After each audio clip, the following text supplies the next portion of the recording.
Another funeral of a fighter killed by rebels in the east near Donetsk. As the first snows of winter fall in Kiev, they gather to pay their respects.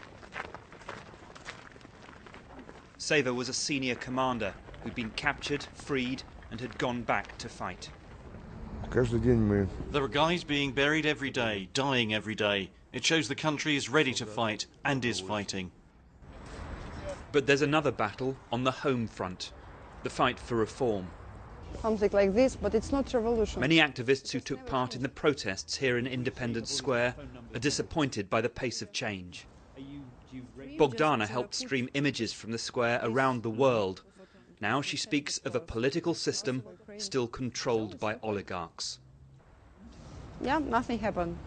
Our politicians just take money from Europe, from America, and just put this money in their pockets. With a newly elected parliament about to meet, it sounds like a challenge. So 1 year on, Ukraine's future remains highly unpredictable. But what happens here is of huge consequence, not just for this country, but for Russia and for the rest of Europe as well. Memories of the killing on this square by the old guard haven't faded, and the EU has thrown in its lot with those who govern from Kiev.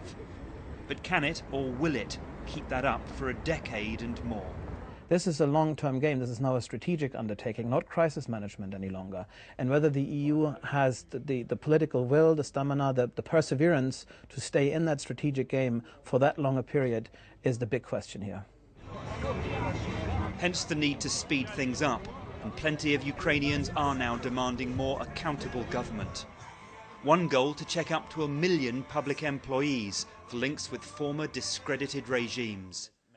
A huge undertaking, but the man pushing the scheme says it's now or never. This is the best time for reforms because the risks are so huge and the problems are so vital that we need extremely good change to save our independence. Some have paid with their lives. These are difficult times in Ukraine, and the calls for reform are growing ever louder. The threat from Moscow is concentrating minds.